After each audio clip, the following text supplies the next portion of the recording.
a tradition that has been happening at Northwestern College for decades. The actions of many students generally occur because that's just the way it is. It has to be said, like sheep in a flock, people tend to follow those around them.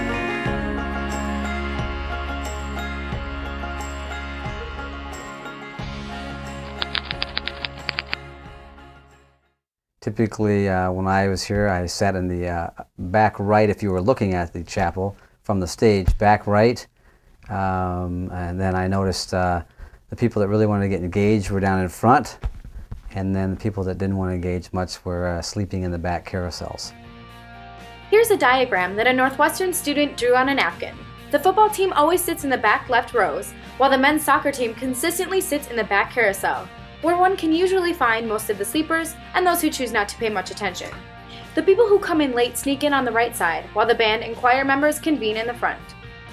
When I attended Northwestern, chapel was similar in the way it is today. It was every day, 30 minutes, and typically people sat in the same spots. The reason that I sit there is just because like the football team sits there. I sit there every day. It's kind of like not a very long walk to get there. I sit on the left, in the back, on the last seat usually, because it's the comfiest. I have some leg room, and it's close to the volleyball section. While the unwritten seating arrangement will perhaps never change, there are additional activities that take place during chapel that perhaps should not.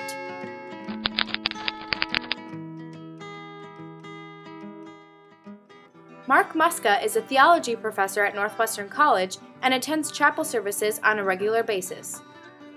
You'll have your lovers that are all intertwined, all in chapel, and it's not real comfortable. Maybe I'm just an old goat, but I think there's better ways to express it than to be mauling your girlfriend right there in chapel. There's just so many beautiful athletes, it's hard to be focused on the speaker. I'm not gonna lie, I got quite a few girls' numbers just sitting next to a random girl. Yo, what's up?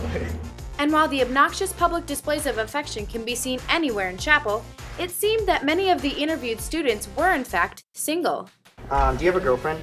No. Oh, okay then. I do not.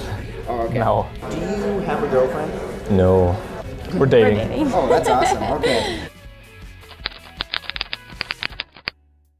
I think for 30 minutes each day, whether the chapel's the best chapel you've ever had or it's one of the most boring you've ever had, I think you can focus for 30 minutes each day on what the speaker's attempting to speak to you with, whether it be topical or praise and worship, whatever. But I think it's very disrespectful, in my personal opinion, to be using technology in chapel. I grieve over what I think is techno-idolatry with a lot of the cell phones and laptops and that.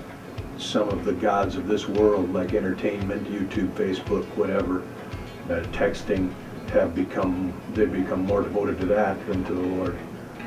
And to me, that's a very serious thing. Students and faculty were very quick to respond to this disruptive trend in chapel. Yeah, there are a couple guys I know that are playing like College Town on Facebook like every day.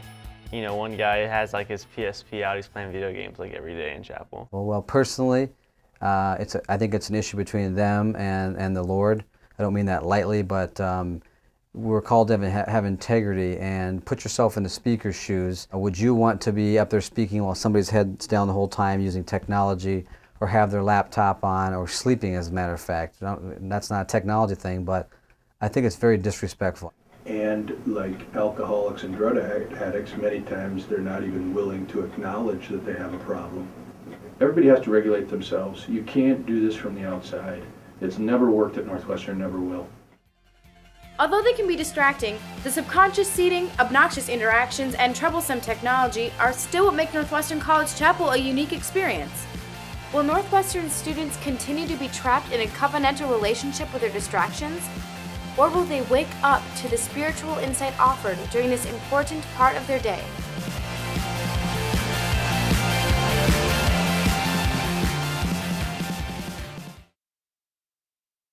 The person didn't know what was going on. They just announced that a Bethel kid had gotten killed in a car wreck. And then this ghost comes across the stage.